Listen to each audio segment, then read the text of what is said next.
بسمillahirrahmanirrahیم۔ السلام علیکم۔ پروگرام الکلام میں خوش آمدید۔ میں ہوں آپ کا میزبان محمد شعیب رضا۔ ناظرین کرام، یہ پروگرام جو سٹی نیوز نیٹ ورک اور ادارہ فکر جدید کے اشتراک سے شروع کیا گیا ہے، اس کے پہلے حصہ میں ہم قرآن کریم کی کچھ آیات کو سمجھنے کی کوشش کرتے ہیں اور دوسرے حصہ میں اپنے عہد کے نمائندہ سیاسی، سماجی، مذہبی موضوعات پہ پیدا ہونے والے سوالات کے جوابات ایک نئے نقطہ نظر سے جاننے کی کوشش کرتے ہیں۔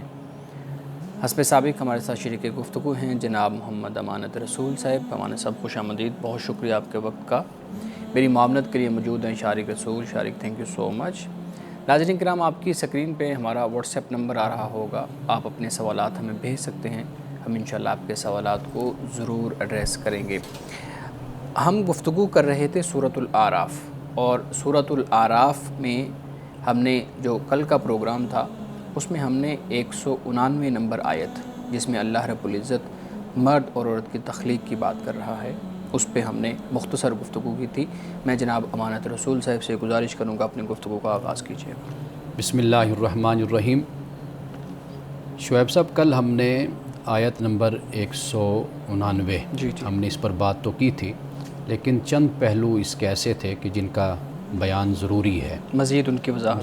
جی، اس کی وجہ یہ ہے کہ قرآن مجید جو بیان کر رہا ہے نا بات، وہ بہت ہی مختصر ہے، بامعنی ہے، اور جس میں اصل جو بات بیان کی جا رہی ہے وہ یہ ہے کہ اللہ سبحانہ و تعالیٰ نے یہ جو کائنات بنائی اور انسانوں کو پیدا کیا، یا انسان کی تخلیق اور اس پورے نظام کے پیچھے ایک ذات موجود ہے جو جس نے تخلیق کیا اور جو اس کو لے کر چل رہی ہے۔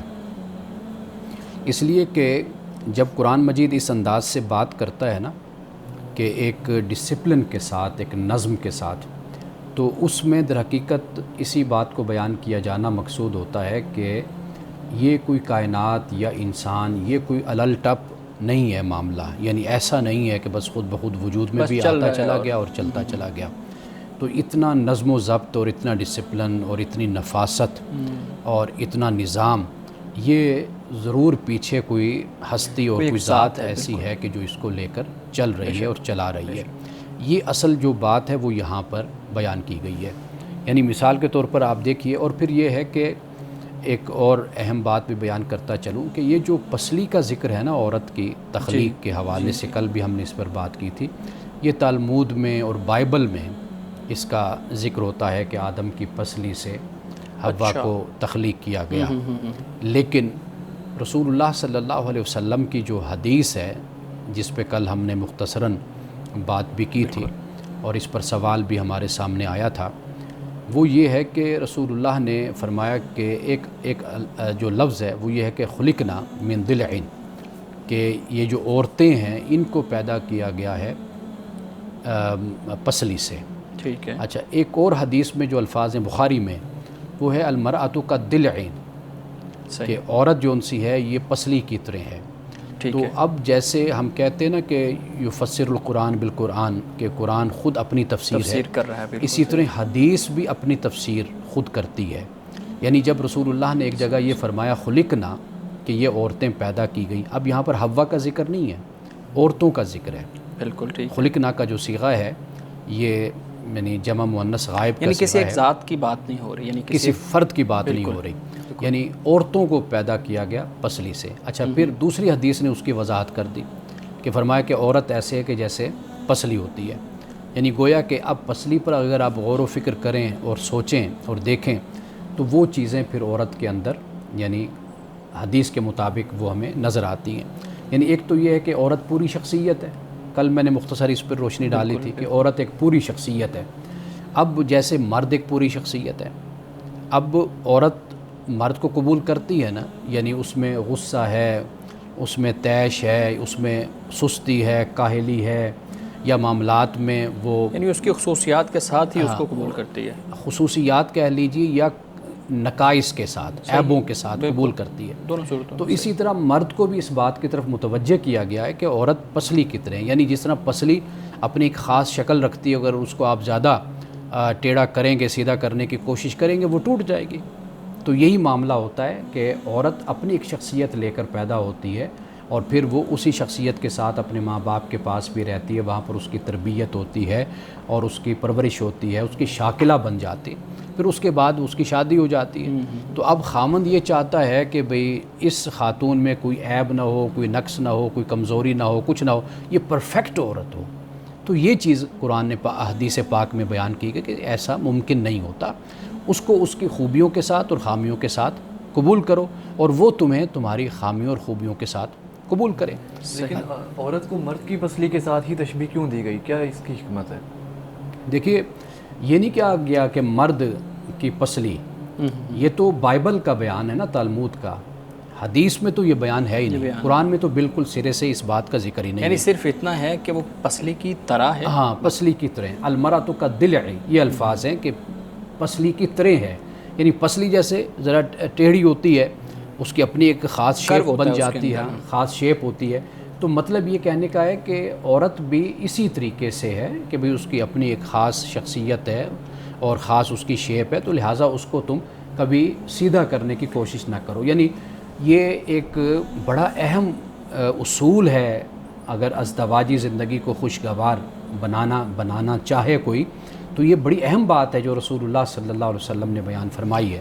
اور اسی طریقے سے ایک قرآن مجید کی آیت بھی ہے کہ جہاں پہ اللہ سبحانہ و تعالیٰ نے اسی بات کو بیان فرمایا، یعنی میاں بیوی کے تعلق میں، کہ ممکن ہے کہ تم کسی بات کو ناپسند کرو، ہاں وہ تمہارے لیے بہتر ہو، اور اس میں اللہ تعالیٰ تمہارے لیے خیر رکھ دے، خیر کثیر رکھ دے۔ تو گویا کہ ازدواجی زندگی کبھی بھی اس طریقے سے پرفیکٹ نہیں ہوتی کہ بیوی یہ کہے کہ میرے خامند میں کوئی عیب، کوئی غلطیاں نہ ہوں، اور اسی طرح خامند کو بھی چاہیے کہ وہ اپنی بیوی کو قبول کرے، اس کے عیبوں کے ساتھ اور اس کی خوبیوں کے ساتھ، دونوں چیزیں انسان کی ذات کا حصہ ہوتی ہیں۔ یہ بڑی اہم بات ہے، اس لیے کہ دیکھیے آپ کبھی آ گئے، کبھی مل گئے اور چلے گئے، یہ دوسرا انداز زندگی ہوتا ہے جو ہم اکثر ایک دوسرے کے ساتھ ہمارا چلتا رہتا ہے۔ وہ خواتین کے ساتھ بھی ہوتا ہے، وہ مردوں کے ساتھ بھی ہوتا ہے، ایک دوسرے کے ساتھ رہنا نہیں رہتے، یعنی کبھی آتے ہیں، ملتے ہیں، چلے جاتے ہیں، ایک یہ طریقہ ہوتا ہے۔ اس میں انسان کھل کر کبھی سامنے نہیں آتا اپنی خامیوں اور خوبیوں کے ساتھ، کبھی نہیں پہلو سامنے آئے گا، نہیں آتا بس۔ اور اسی طریقے سے جب میاں بیوی آپس میں ان کا نکاح ہو جاتا ہے، مرد عورت کا، وہ گھر میں رہتے ہیں، اب واضح بات ہے 24 گھنٹے ایک دوسرے کے سامنے ایک دوسرے کی شکل دیکھتے ہیں، ایک دوسرے کے ساتھ بیٹھتے ہیں، بات کرتے ہیں۔ کبھی بیوی سے بھی کمی بیشی ہو جاتی ہے، کوئی یعنی سالن روٹی بنانے میں دیر ہو گئی، کھانا بنانے میں دیر ہو گئی، کبھی کسی کام میں دیر ہو گئی، کبھی جلدی کوئی کام ہو گیا۔ اسی طرح مرد کا بھی یہی معاملہ ہوتا ہے، تو لہٰذا ایک دوسرے کو قبول کر لینا چاہیے، الا یہ کہ کوئی اتنی بڑی خامیاں اور عیب اور اتنی بڑی غلطیاں، بد اخلاقی، بدکاری، اس طرح کے معاملات ہو، وہ پھر استثناء ہوتا ہے کہ وہاں پر پھر مرد بھی انتہائی قدم اٹھانے کا حق رکھتا ہے، عورت بھی پھر انتہائی قدم اٹھانے کا حق رکھتی ہے۔ دین نے بھی یہ رہنمائی کی ہے نا کہ جب آپس کے معاملات اس حد تک چلے جائیں کہ نہ چل رہے ہوں تو پھر علیحدگی کا ایک راستہ ہوتا ہے۔ اصل میں یہی چاہتا تھا کہ اس نقطے کو میں ذرا مزید واضح کر دوں۔ خوبصورت انداز میں آپ نے کہا، لیکن یہاں پہ جب آپ کہتے ہیں کہ عورت پسلی کی طرح ہے، یعنی اس میں وہ ٹیڑھا پن ہے، اب یہ جو لفظ ٹیڑھا ہے ہمارے ہاں اس کو نیگیٹو لفظ کے طور پہ استعمال کیا جاتا ہے، اور جب ہم یہ کہتے ہیں کہ عورت اس پسلی کی طرح ہے کہ اس پہ کرو ہے یا ٹیڑھ پن ہے، تو ہم عورت کی ذات کے ساتھ اس کو جوڑ دیتے ہیں۔ اس کا یہ نہیں مطلب ہوتا، مطلب یہ ہوتا ہے کہ جیسے ایک چیز ایز اٹ از جیسی ہے ویسے اس کو قبول کر لو، یہ اصل یہ تعلیم ہے نا، یعنی ایز اٹ از، وہ جیسی بھی ہے اس کو ویسے قبول کر لو۔ تو پسلی سے تشبیہ دینا ایک تو اس معنی میں ہو جاتا ہے نا کہ بھئی جو میں نے کہا کہ ایک شخصیت ہے، انسان کوئی بھی پرفیکٹ نہیں ہوتا، وہ مرد ہو یا عورت ہو، ایک تو یہ چیز پسلی سے واضح ہو گئی۔ دوسری جو بات ہے وہ یہ ہے کہ بھئی اس میں نرمی بھی تو ہے، یعنی خشونت کا پہلو مرد میں ہے اور جو نرمی کا پہلو ہے وہ عورت میں ہے۔ بالکل بالکل ٹھیک ہے نا۔ اب یہ دونوں پہلو آپس میں ملیں گے تو گھر چلے گا نا، شخصیت پوری ہوگی۔ اور اسی معنی میں قرآن پاک نے پھر زوج کا لفظ بھی استعمال کیا، زوج یعنی پیئر کا لفظ بھی استعمال کیا، تو دونوں آپس میں ایک دوسرے کو اس طریقے سے مکمل کرتے ہیں، دونوں کی شخصیت ایک دوسرے کو مکمل کرتی ہے۔ اچھا، پھر قرآن پاک نے جو لباس کا لفظ استعمال کیا، اب آپ اس کو دیکھ لیجئے کہ لباس، قرآن پاک نے ایسا لفظ استعمال کیا کہ میاں بیوی دونوں کے لیے ایک دوسرے کا وہ لباس بن جاتے ہیں. یہ بڑا خوبصورت پوائنٹ ہے. ہم اس پہ عام طور پہ اس کو بس ایسے لے لیتے ہیں کہ وہ لباس ہے, بڑا ٹیکن فور گرانٹیڈ اس کو لے لیتے ہیں, لیکن میرے خیال میں اس پہ بڑی بات ہونی چاہیے. آپ اس کی مزید اگر اس پہ بات کرنا چاہیں کہ میں لباس بس کا یہی کیا بات مطلب ہے؟ نقطہ بیان کرنا چاہ رہا تھا, کیونکہ ناظرین نے کل کی گفتگو ہماری سنی ہوگی, تو اس میں اگر کوئی کمی بیشی ہو تو وہ میں نے چاہا کہ اس کو میں پورا کر لوں. صحیح. اچھا, مزید اس پہ بھی سوالات ہیں, ہم ایک بریک لے لیں, اس کے بعد گفتگو کرتے ہیں. ناظرین کرام, یہاں وقت ہوا چاہتا ہے ایک بریک کا, ہمارے ساتھ رہیں. امانہ صاحب, آپ اس آیت پہ بات کر رہے تھے. میں چاہوں گا کہ گفتگو ہماری لمبی نہ ہو, تو ایک جو نقطہ ہے اس پہ میں چاہوں گا کہ آپ بات کیجیے گا. قرآن سکون قرار دیتا ہے ازدواجی زندگی کو, میاں بیوی کے تعلق کو, لیکن ہم نے پچھلے دنوں بھی شارق نے ایک سوال ہمارے سامنے رکھا تھا کہ آج کل جو نوجوان ہیں, خاص طور پہ لڑکیاں لڑکے, وہ اپنے بڑوں کی, اپنے بھائیوں کی یا معاشرے کے اندر جو شادی شدہ لوگ ہیں ان کی زندگی کو دیکھتے ہیں تو اس کے بعد اس زندگی سے دور ہونے کی کوشش کرتے ہیں کہ یار اس زندگی سے تو ہم بچے ہی بچے, یا جو ازدواجی تعلقات اور یہ مسائل ہیں شادی کے اندر, اور اس پہ تو آپ کو پتہ جوکس بھی بن رہے ہوتے ہیں اور یہ چیزیں چل رہی ہوتی ہیں. قرآن اس کو سکون قرار دیتا ہے, معاشرہ اس کو دوسری طرف لے جاتا ہے. یہ اتنا تضاد, اس کی کیا ریزن ہے اور اس کے نتائج کیا ہوں گے؟ دیکھیے, شارق جیسے نوجوانوں کے لیے میری ازدواجی زندگی بھی تو سامنے ہے نا, ایک مثال ہے. تو مطلب یہ ہے کہ ہر جگہ دونوں مثالیں موجود ہوتی ہیں, تو ہمیں انتہائی سوچ کے ساتھ نہیں جانا چاہیے. لیکن زیادہ مثالیں نیگیٹو ملتی ہیں. نیگیٹو, اس کی وجہ کیا ہے؟ وہ آپ کا معاشرتی اور سماجی سیٹ اپ ہے, آپ اس کو دیکھیے. یعنی بے وقتی شادیاں اور بے جوڑ شادیاں جو ہیں اس سے مسائل پیدا ہوتے ہیں. اٹ سیلف جو ایک فطری تقاضا ہے انسان کا, گھر بسانا, خاندان بنانا, اور انسان کی جو اپنے فطری داعیات ہیں ان کی تکمیل, ان کا پورا ہونا, اس کا تو کوئی انکار نہیں کر سکتا نا. یعنی انسان سوشل اینیمل جس کو کہا جاتا ہے, کہ انسان پسند کرتا ہے اور چاہتا ہے, اس کا فطری تقاضا ہے کہ وہ گھر اپنا بناتا ہے, اس کی بیوی ہے, اس کے بچے ہیں, آگے ایک پورا سلسلہ ہے. قرآن مجید نے بھی اس پر روشنی ڈالی ہے. تو لہٰذا جو سماجی مسائل ہیں یا سماجی اور معاشرتی اور خاندانی اسباب اور عوامل ہیں, ان کی بنیاد پر اس کی جو خوبصورتی ہے اس سے تو انکار نہیں کیا جا سکتا نا, کہ جو ایک گھر اور خاندان وجود میں آتا ہے. قرآن مجید نے دو لفظ استعمال کیے جو آپ نے سوال کیا, مودت اور رحمت کا.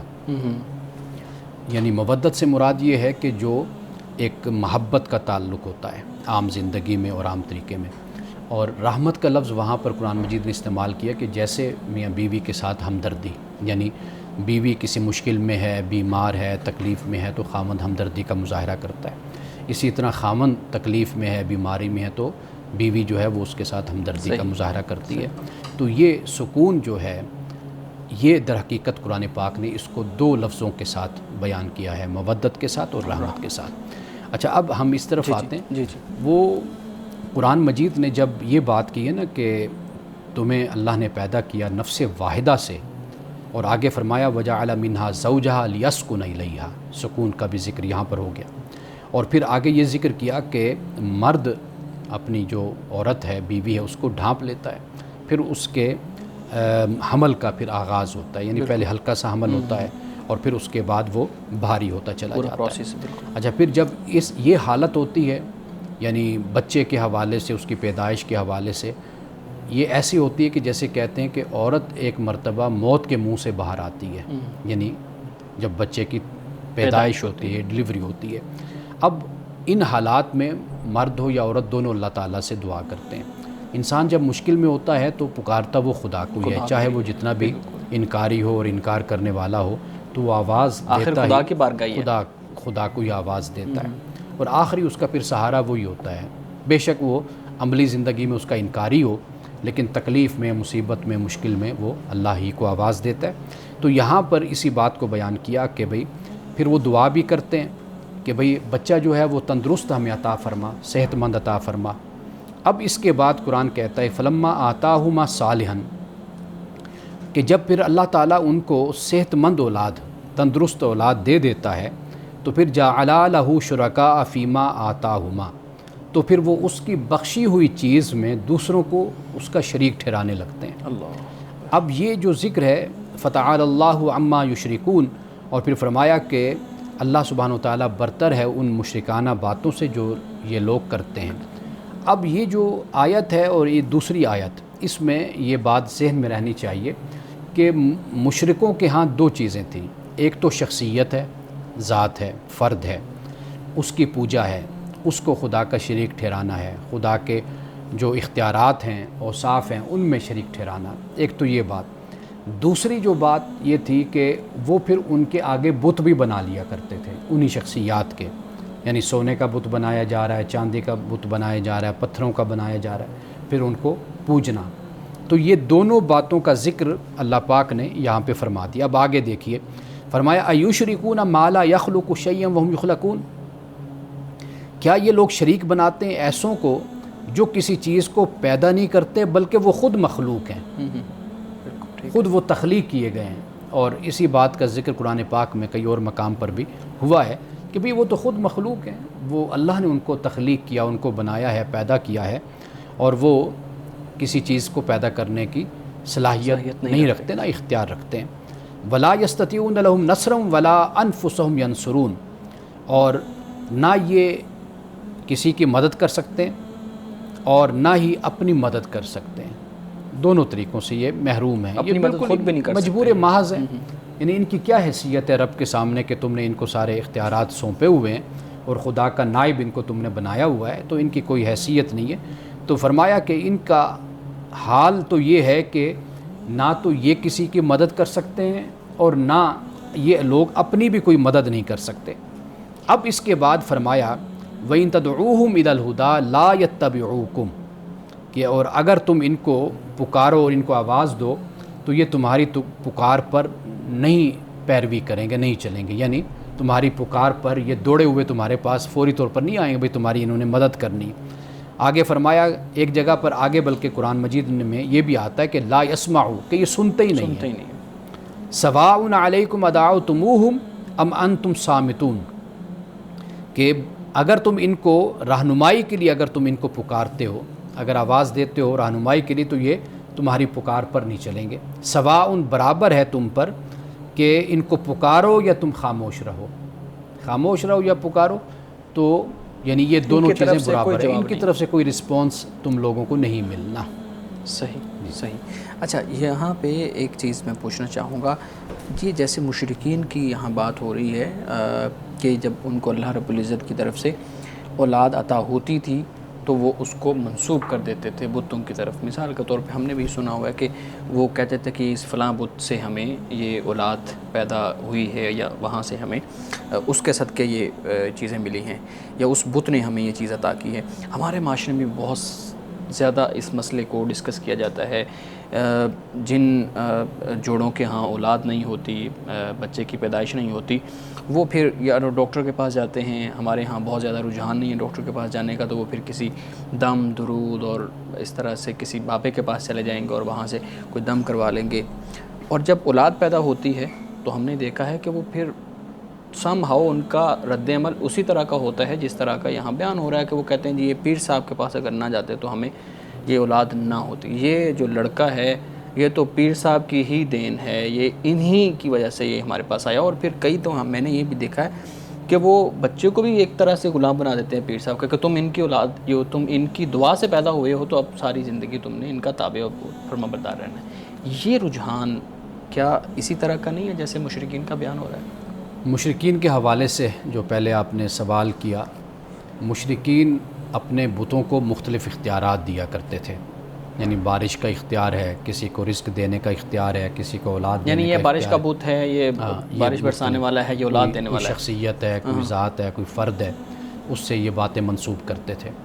تو اسی طرح اولاد کا بھی یہی معاملہ تھا کہ فلاں بت جو ہے وہ اولاد دینے والا بت ہے، اللہ تعالیٰ نے اس کو مقرر کیا ہے۔ یہ ان کے ہاں یہ مشرکانہ عقیدہ یہ موجود تھا۔ آپ نے جو بات بیان کی ہے یہ بالکل، اس میں کوئی شک نہیں ہے کہ ہمارے معاشرے میں اور خاص طور پر دیہی علاقوں میں، گاؤں وغیرہ میں، وہاں پر اس طرح کے توہمات، بدعقیدگی اور جاہلانہ قسم کی جو یہ رسومات ہیں یہ وہاں پر موجود ہیں، پائی جاتی ہیں۔ اللہ سبحانہ و تعالیٰ انسان کو اولاد عطا کرتا ہے، قرآن پاک نے اس بات کو بیان کیا ہے کہ بیٹی ہو یا بیٹا ہو وہ اللہ سبحانہ و تعالیٰ ہی کی طرف سے عطا کیا جاتا ہے۔ باقی اللہ تعالیٰ نے مرد اور عورت کو ایک سبب، ایک ذریعہ اس کا بنایا ہے، اور وہ بھی جیسے ہم نے پہلے بات کی تھی، وہ بھی ایک الٹپ معاملہ نہیں ہے، پورا ایک نظام ہے، پورا نظم ہے۔ طریقہ ہے جو قرآن پاک نے بھی بیان کیا، اور ہم انسانی تخلیق میں بھی دیکھتے ہیں کہ مرد اور عورت کے ملاپ سے پھر ان کا جو خلیہ ہے یا جرثومہ ہے، اب وہ آپس میں ملتے ہیں، اس کے بعد وہ ایک تخلیق کا عمل اور شروع پورا ہوتا پروسیس ہے ہے، یہ پورا ایک 9 مہینے کا پروسیجر ہے، اس کے بعد پھر ایک بچہ پیدا ہوتا ہے۔ اور قرآن پاک نے ان پردوں کو بھی بیان کیا، اندھیروں کو بھی بیان کیا کہ جس سے ایک بچہ تخلیق کے مختلف مراحل سے گزرتا ہے۔ یہ سب کچھ اصل میں خدا کی خلاقیت کی طرف اشارہ ہے، یہ بتایا گیا کہ کوئی ذات ہے کہ جو اس سارے عمل سے انسان کو گزارنے والی ہے۔ تو لہٰذا بتوں کی طرف منسوب کرنا کہ ان کی کوئی حیثیت نہیں ہے، آج بھی یہی معاملہ ہے کہ دعا کا ہونا یہ مختلف بات ہے۔ صحیح۔ دعا ماں باپ سے بھی دعا کروائی جاتی ہے، بزرگوں سے کروائی جاتی ہے، انسان اپنے اساتذہ سے کہتا ہے، اپنے شیخ سے کہتا ہے، کسی متقی پرہیزگار انسان سے کہتا ہے کہ آپ میرے لیے دعا کیجئے، یہ اس میں کوئی شک نہیں ہے کہ دعا کا اپنا اثر ہوتا ہے۔ لیکن اس حد تک آگے نکل جانا کہ جو ایک بدعقیدگی کی صورت بن جاتی ہے، یا ایک شرک کی صورت بن جاتی ہے، یا ایک توہمات کی صورت بن جاتی ہے، اس کی اسلام میں کوئی گنجائش نہیں ہے۔ بے شک آپ کا کوئی شیخ ہے، آپ ضرور جائیے کہ وہ اللہ کا نیک بندہ ہے، آپ اسے کہتے ہیں کہ آپ ہمارے حق میں دعا کیجئے، تو ضرور دعا اللہ قبول کرتا ہے، اپنے نیک بندوں کی دعاؤں کو سنتا ہے۔ سب سے پہلے تو دعا والدین کی دعا ہوتی ہے، بے شک، جو بے شک۔ میں حیران ہوتا ہوں کہ لوگ اپنے گھر میں بوڑھے والدین کو چھوڑ کر باہر جا کر شیخ اور مرشد تلاش کر رہے ہوتے ہیں۔ اصل تو ان کا شیخ وہی ہوتا ہے جو گھر میں ان کے ماں باپ موجود ہیں، اور ان کی خدمت ہی کے ذریعے سے وہ اپنی عاقبت کو بھی سنوار سکتے ہیں۔ لیکن وہ اپنے بوڑھے ماں باپ کو چھوڑ کر دوسرے شہروں میں جا کر کہیں پر کوئی پیر ہے، کوئی شیخ ہے، جا کر اس کی خدمت کر رہے ہیں اور وہاں پر وقت لگا رہے ہیں۔ دیکھیے اس طریقے سے تو ہم اس کو شرک جلی تو ہم نہیں کہہ سکتے، یعنی کہ واضح شرک جو قرآن مجید جس کو بیان کرتا ہے، لیکن قرآن پاک نے ایک جگہ پر یہ بات ضرور بیان کی ہے کہ افرائیت من اتخذ الہہ ہواہ، کیا تو نے دیکھا اس شخص کو جس نے اپنی خواہشات کو معبود بنا لیا اپنا، یعنی خواہشات ہی کو اپنا سب کچھ مان لیا۔ سمجھنا سب کچھ کس کو چاہیے؟ خدا کو سمجھنا چاہیے، وہی معبود ہے ہمارا، تو وہی اللہ ہے، تو اس کو سمجھنے کے بجائے اپنی خواہشات کو اپنا معبود بنا لیا۔ اسی طرح قرآن پاک نے ایک اور جگہ پر یہ فرمایا کہ انبیاء علیہ السلام کے بعد جو لوگ آتے ہیں، یعنی جو ان کے ناخلف ہوتے ہیں، ان کے یعنی پیروکار، پھر پیروکاروں کی آگے اولادیں، تو وہاں پر ادا الصلاۃ واتبعوا الشہوات کی بات کی ہے کہ نمازوں کو ضائع کرتے ہیں، شہوات کی پیروی کرتے ہیں، فسوف یلقون غیا، تو آخر کار ان کا انجام پھر یہ ہوتا ہے کہ یہ تباہی کے گڑھے میں گر جاتے ہیں۔ دو باتیں اب یہاں پر بیان کی ہیں، تو لہٰذا ہم ان چیزوں کو یہ تو نہیں کہہ سکتے کہ یہ اس طرح ہی شرک ہے جس طرح مشرکین کا شرک تھا، لیکن بہرحال اگر آپ خدا کے احکام کے مقابلے میں اپنی خواہشات کو، طاقت کو، سرمایہ کو اور ان چیزوں کو اگر آپ سب کچھ سمجھ لیتے ہیں تو جواب دہی تو اس کی ضرور خدا کی بارگاہ میں ہوگی۔ صحیح۔ اچھا امانہ صاحب، جو پہلی آیت آپ نے پڑھی تھی اس میں ذکر تھا کہ جوڑے سے، اور یہی اسی پہ ہم بات کر رہے تھے کہ ایک نفس سے دونوں کو، ایک نفس سے پیدا کیا اور پھر اس سے اس کا جوڑا بنایا۔ نباتات کی جب ہم بات کرتے ہیں تو جو وہاں زوج یعنی جوڑے کا جو ہم کانسیپٹ سمجھ لیں، اس میں یہ بتائیے گا کہ ان کو بھی صرف ایک ہی نفس سے یا ایک ہی اس سے پیدا کیا گیا ہے، اور کیا یہ وہی نفس ہے جس کے ذریعے انسان پیدا ہوئے، یا ان کا ایک الگ نفس تھا اور پھر سارے نباتات اس سے پیدا ہوئے؟ کیونکہ وہ مختلف ہے، انسان تو سب ایک جیسے ہیں، ان کی شخصیت، ان کی حیت ایک جیسی ہے، لیکن ہم دیکھتے ہیں پرندے، پھر جانور، اور پھر یہ ساری مخلوقات، آبی مخلوقات اور ہیں، دوسری اور ہیں، تو یہ بھی ایک ہی نفس سے پیدا ہوئے؟ اب یہاں پر جو بنیادی ایک بات کہ جب قرآن مجید نے یہاں پر نفس واحدہ کہا نا، اس سے مراد یہی ہے کہ انسان کی تخلیق، کیونکہ اللہ سبحانہ و تعالیٰ نے انسان کو پیدا کیا، یعنی مرد اور عورت کو، ان کی تخلیق ایک ہی مادہ سے یا ایک ہی میٹیریل سے ہوئی۔ جیسے قرآن مجید نے ہی بیان کیا کہ ایک مٹی کی صورت، آغاز مٹی سے ہوا انسان کا، اور اسی مٹی سے ہی اللہ تعالیٰ نے باقی مخلوق یعنی جاندار جو ہیں، حیوانات، ان سب کو اللہ تعالیٰ نے مٹی سے بنایا۔ لیکن انسان کو پھر اللہ سبحانہ و تعالیٰ نے ایک دوسرا مرحلہ انسان کی تخلیق کا اور دیگر حیوانات کا وہ شروع ہوا، جس میں جوڑوں کی صورت پھر سامنے آتی جو ملاپ کی صورت بن جاتی ہے۔ لیکن انسان کا جو فرق اللہ تعالیٰ نے دیا وہ انسان کے شعور کا ہے، انسان کی عقل کا ہے اور انسان کی روح کا ہے، کہ جو وہ خیر اور شر کا شعور ہے، احکام کو سمجھتا ہے، اس پر عمل کرتا ہے یا نہیں کرتا۔ یہ اللہ تعالیٰ نے ایک خاص شعور کہہ لیجئے، ایک خاص روح کہہ لیجئے، یہ انسان کو اللہ تعالیٰ نے عطا کی ہے۔ باقی جس طرف آپ بات کر رہے ہیں تو واضح بات ہے کہ ان کی تخلیق بھی اسی طرح ہوئی۔ قرآن مجید نے جوڑوں کی صورت میں اس کو بیان کیا ہے، یعنی وہ سبزیاں بھی ہیں، وہ پھل بھی ہیں، یہ سب کچھ جو وجود میں آیا، قرآن پاک نے اس کے لیے بھی ازواج کا لفظ ہی استعمال کیا ہے۔ صحیح مولانا صاحب، ہم نے دیکھا ہے کہ پاکستان پچھلے کئی سالوں سے ماحولیاتی آلودگی اور اس کے اثرات کا بہت زیادہ سامنا کر رہا ہے۔ ہم نے اس پہ بھی مختلف اوقات میں بات کی ہے، اپنے پروگرام میں گاہے بگاہے ہم بات کرتے رہتے ہیں کیونکہ یہ بہت اہم مسئلہ ہے۔ لیکن ہم دیکھ رہے ہیں کہ اس ساری چیز کے اوپر، اس پورے قضیے کے اوپر، کہ جہاں ایک طرف پاکستان کے تقریباً کچھ 70 رپورٹس بتاتی ہیں کہ 70% آبی جو وسائل ہیں وہ خراب ہو رہے ہیں یا ختم ہو رہے ہیں، اور 2030 تک وہ کہتے ہیں کہ اتنے ارب ڈالر پاکستان کو چاہیے ہوں گے ان ساری چیزوں کو اوورکم کرنے کے لیے یا اپنی سروائیول کے لیے۔ ایک طرف اتنا بڑا مسئلہ اور دوسری طرف ہمارے ہاں ریاست کی، ہمارے ہاں تعلیمی اداروں کی، ہمارے ہاں جو مختلف ادارے ہیں جن میں ایک مذہب کا بھی ایک پورا ادارہ آتا ہے جو لوگوں کی تربیت کرتا ہے، اسی طریقے سے تعلیمی ادارے آتے ہیں۔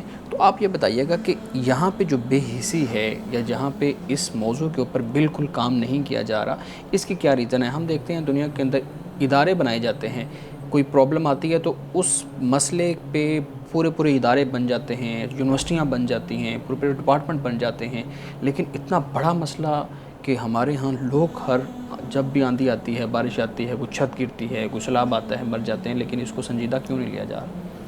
اگر آپ انٹرنیشنل سروے اگر آپ پڑھیں نا، رپورٹس پڑھیں، آپ حیران ہوں گے کہ پاکستان میں جو ٹاک شوز ہوتے ہیں ان کا اگر آپ ریشو نکالیں تو 1% بھی نہیں بنتا کہ جس میں کوئی جو ریسرچ بیسڈ کوئی ٹاک شو ہو ہمارے ملک میں۔ وہ ساری ہوائی باتیں ہوتی ہیں، یعنی ٹاک شو کی میں بات کر رہا ہوں، یعنی ریسرچ بیسڈ نہیں ہے۔ یعنی آپ کسی اہم ایشو کو اپنا موضوع بنائیں، اس پر تحقیق ہو، ماہرین کو بلایا جائے، جیسے مثال کے طور پر پانی کا مسئلہ ہے کہ اس پر ایسے لوگوں کو دعوت دی جائے پروگرام میں کہ وہ بیٹھ کر ڈسکس کریں، قوم کو اویئرنیس دیں، لوگوں کو آگاہ کریں، ان کو شعور دیں۔ اس طرح کا اگر آپ دیکھیں گے تو آپ کو نظر کوئی بھی پروگرام ہمارے ہاں آپ کو ہوتا ہوا نظر نہیں آئے گا۔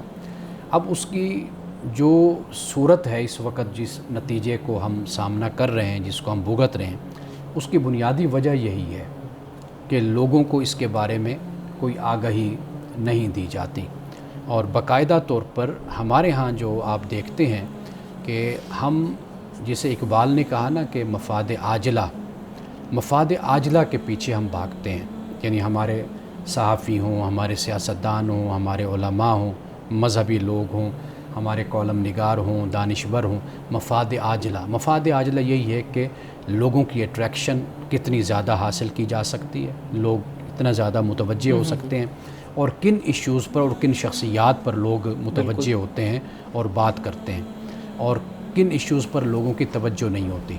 تو ہم نے بذات خود، ہم سب اس میں شریک ہیں۔ آپ یہ کہتے ہیں نا کہ ہم کسی پر بوجھ اس کا ڈال دیں، ریاست پر یا حکومت پر یا کسی اور طبقے پر، میں سمجھتا ہوں کہ ہم سب اس کے ذمہ دار ہیں۔ ہمیں یہ چاہیے کہ ہم اپنے پروگراموں میں، اپنے ٹاک شوز میں، اپنے جو بھی ہمارے پاس میڈیا ہے، جو بھی ہمارے پاس ذریعہ ہے، ہم اس کو اس طریقے سے استعمال کریں کہ لوگوں کو ان ایشوز پر آگاہ کریں۔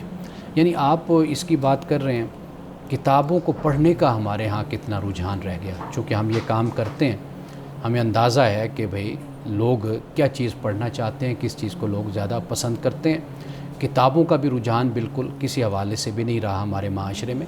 یہ تو مل جل کر جو مختلف اکائیاں سوسائٹیز کی ہیں وہ بیٹھ کر اس پر بات کرتے ہیں، گفتگو کرتے ہیں، آپس میں متفق ہو کر چلتے ہیں کہ یہ ہمارے ایشوز ہیں جو کامن ایشوز ہیں، ہم ان کو آگے لے کر بڑھیں، اور یہ ایشوز ہیں جن پر ہمارا اختلاف ہے، اختلاف اپنی جگہ پہ رہے گا، لیکن جیسے آپ نے بات کی، میں نے خود بھی اس کو پڑھا ہے کہ لاہور کا پانی کتنا کم اور کتنا نیچے چلا گیا، اسلام آباد کا پانی آپ دیکھ لیں کہاں پہنچ گیا۔ آنے والا وقت جو قحط سالی اور خشک سالی کا وقت ہے اور ایک خطرناک صورتحال بن رہی ہے، اس پر جب تک ہم سب لوگ بات نہیں کریں گے، اٹھیں گے نہیں، تو اس وقت تک تو ہم اسی طرح مزید زیادہ تباہی کی طرف جاتے رہیں گے۔ اور جہاں تک آپ نے بات یہ کی ہے نا کہ بھئی اس کے اسباب کیا ہیں، آپ دیکھ لیجئے کہ قوم کی تربیت اجتماعی طور پر وہ ہونی چاہیے، جو اس کے مراکز ہیں، وہ گھر بھی ہے، وہ مسجد بھی ہے، وہاں پہ وہ ان چیزوں مدرسہ کو بھی ہے، موضوع گفتگو آپ بنانا تعلیمی چاہیے۔ اداروں کو دیکھ لیجئے، وہاں پر نوجوانوں کو اس کے بارے میں کتنی آگاہی دی جا رہی ہے۔ جی شارق سوال کرنا چاہ رہے تھے۔ ماحولیاتی تبدیلی کی بات ہو رہی، تو اس مسئلے پر مختلف بین الاقوامی تحقیق موجود ہیں، لیکن اس کے باوجود ہمارے ہاں اس مسئلے پر لاپرواہی کیوں پائی جاتی ہے؟ کیا اس کی وجہ جہالت ہے، اویئرنیس کی کمی ہے؟ آپ کے نزدیک اس کی کیا وجہ ہے؟ دیکھیے، اس کی بنیادی وجہ یہی ہے کہ ہم لوگوں نے اس پر تحریک نہیں چلائی، ہم نے اپنا ماحول نہیں ایسا بنایا۔ یعنی مجھے یاد ہے اب بھی کہ جو یورپ سے نوجوان آتے ہیں نا یا آتے تھے، تو میں انہیں دیکھتا تھا کہ وہ یہاں پر مل جل کر صفائی کرنا شروع کر دیتے تھے۔ کبھی میں نے ان کو گلبرگ دیکھا، کبھی مال روڈ دیکھا، کبھی کسی جگہ پر وہ ایک تحریک چلاتے تھے، ایک اویئرنیس پیدا کرتے تھے، باہر سے آتے تھے اور یہاں پر جو گندگی اور غلاظت کے ڈھیر ہوتے تھے ان کو اکٹھا کرتے تھے، جھاڑو پھیرا کرتے تھے۔ اسی طریقے سے اور مختلف طریقوں سے، مثال کے طور پر پانی کا مسئلہ ہے تو وہ باہر سے آئے ہوئے نوجوان یہاں پر کھڑے ہو کر لوگوں کو اویئرنیس دے رہے ہیں، شعور دے رہے ہیں کہ بھئی یہ پانی کا مسئلہ یہاں پر پیدا ہو رہا ہے تو آپ اس مسئلے کو اس طریقے سے حل کر سکتے ہیں۔ انوائرمنٹ کے بارے میں لوگوں کو خبردار کر رہے ہیں۔ یہ چیز وہ کہاں سے سیکھ کر آتے ہیں؟ تو واضح بات ہے کہ ماحول سکھاتے ہیں ان کو، تعلیمی ادارے سکھاتے ہیں، وہ تعلیمی اداروں سے سیکھ کر وہ پاکستانی اسٹوڈنٹ یورپ سے جب یہاں آتے ہیں تو جب یہاں کا ماحول دیکھتے ہیں کہ بالکل عجیب سا ماحول ہے، اس حوالے سے لوگوں میں اویئرنیس نہیں ہے، وہ پھر سڑکوں پہ کھڑے ہو کر اپنے تئیں کوشش کرتے ہیں کہ لوگوں کو آگاہ کریں۔ تو یہ وہ اصل بات ہے۔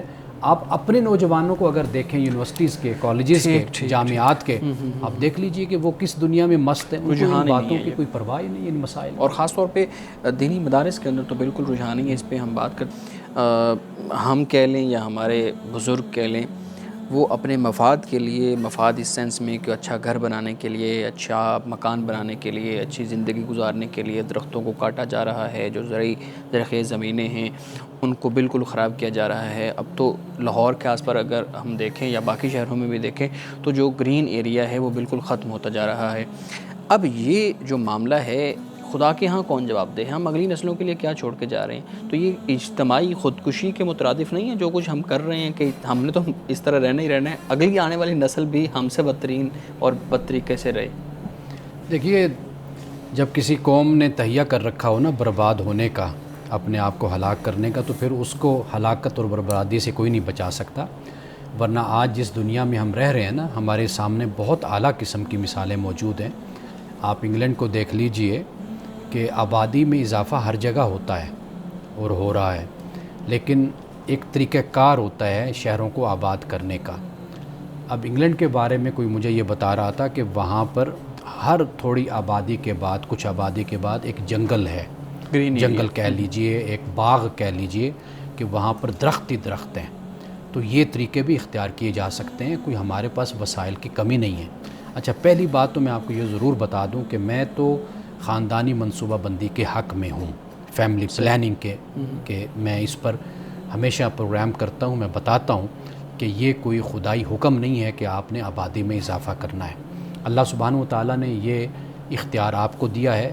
میاں بیوی اپنے حالات کے مطابق، معاشی حالات دیکھتے ہیں، ملک کے حالات دیکھتے ہیں، اس کے مطابق وہ پلاننگ کرتے ہیں۔ یہ ایسے ہی ہے کہ جیسے ہم جتنی تنخواہ لیتے ہیں اسی میں ہی ہم اپنے گھر کے اخراجات کو چلاتے ہیں۔ ہم کبھی ایسا نہیں کرتے، ہم اللہ پہ چھوڑ کر، توکل کا یہ مطلب نہیں ہے کہ آپ کہتے ہیں جی اللہ پہ توکل ہے تو لہٰذا اگر ہم 1 لاکھ کما رہے ہیں تو ہم ایک مہینے میں 2 لاکھ کا خرچہ کریں گے، باقی اللہ دینے والا ہے۔ یہ نہیں، ہم باقاعدہ پلاننگ بنا کر چلتے ہیں۔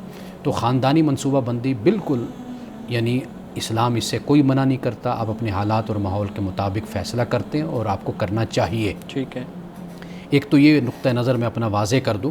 اب معاملہ یہ ہے کہ ہمیں کس نے روکا ہوا ہے؟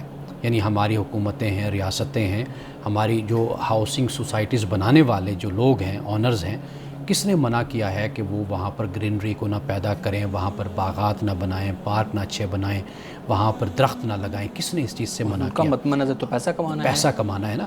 اب یہاں پر پھر اختیار ہوتا ہے جو آپ کے متعلقہ ادارے ہوتے ہیں کہ وہ ہر طریقے سے اس بات کا پابند کریں۔ اب دبئی چلے جائیں، میں ہو کر آیا ہوں، ابو ظہبی ہو کر آیا ہوں، سارا میں نے وہ UAE دیکھا ہے۔ وہاں پر ایک وقت تھا کہ جنگل ہی جنگل نہیں بلکہ ریگستان، صحرا ہوا کرتے تھے۔ اب انہوں نے آرٹیفیشل وہاں پر فوارے لگا دیے ہیں، وہ ہر وقت پانی ان پر چل رہا ہے، اور مٹی انہوں نے دوسرے ملکوں سے اٹھا کر پاکستان سے مٹی لے کر گئے ہیں، وہاں پر انہوں نے اس کو استعمال کیا ہے، وہاں پر باغات بنا رہے ہیں، وہاں پر گرینری نظر آتی ہے۔ وہ علاقے جو کسی زمانے میں ریگستان تھے، صحرا تھے، اور ادھر انسانی زندگی بڑی مشکل ہوا کرتی تھی، آج وہاں پہ ہریالی ہے۔ آپ کو کس نے منع کیا ہے؟ اصل جو چیز ہے یہ آپ نے خود ہی اپنی منصوبہ بندی کرنی ہے نا۔ جبکہ اب ایک اگر ہم اس پر تیار ہی نہیں ہیں تو پھر کیا جائے گا؟ وہ جو صحرائی ملک ہے وہ گرین ہوتا جا رہا ہے، اور جو زرعی ملک ہے زرعی وہ ملک ہے، بنجر بنتا جا وہ رہا ہے۔ بنجر ہوتا چلا جا رہا ہے۔ صحیح۔ اچھا، پھر یہ کہ ہمارے پاس زمینیں بہت ہیں، اگر آپ تھوڑا سا نکلیں، لاہور سے باہر نکلیں، آپ لیا سائڈ پہ چلے جائیں، اور مکمل ریگستان کے ریگستان، تھل کی زمین ساری موجود ہے، وہاں پر آپ جا کر اب وہ کام کیجئے۔ صحیح۔ اور سب آج کے حدیث مبارکہ بیان کیجیے۔ آج کی حدیث حضرت عبداللہ بن ابی ربیعہ سے ہے کہ رسول اللہ صلی اللہ علیہ وسلم نے کہتے ہیں کہ رسول اللہ نے مجھ سے 40,000 درہم قرض لیا، آپ کے پاس جب مال آیا تو وہ آپ نے مجھے ادا کر دیے، اور آپ نے مجھے فرمایا کہ اللہ تمہارے گھر والوں اور مال میں برکت دے، قرض کا بدلہ شکریہ اور قرض ادا کرنا ہے۔ یعنی رسول اللہ نے حضرت عبداللہ کو دعائیں دی کہ انہوں نے رسول اللہ کو قرض دیا تھا 40,000 درہم، اور پھر آپ نے لوٹا بھی دیا، اور آپ نے فرمایا کہ جب مقروض قرض کو لوٹاتا ہے تو ایک تو اسے چاہیے کہ وہ شکریہ ادا کرے، اور دوسرا اس پر یہ بھی لازم ہوتا ہے کہ وہ قرض ہر صورت میں ادا کرے۔ ناظرین کرام، اس دعا کے ساتھ اپنے پروگرام کو اختتام کریں گے۔ اللہ رب العزت حسن کلام اور تاثیر کلام عطا فرمائے، ہماری زبان کے گروں کو کھول دے، اور سننے والوں تک خیر کا پیغام پہنچے۔ اجازت دیجیے، خدا حافظ۔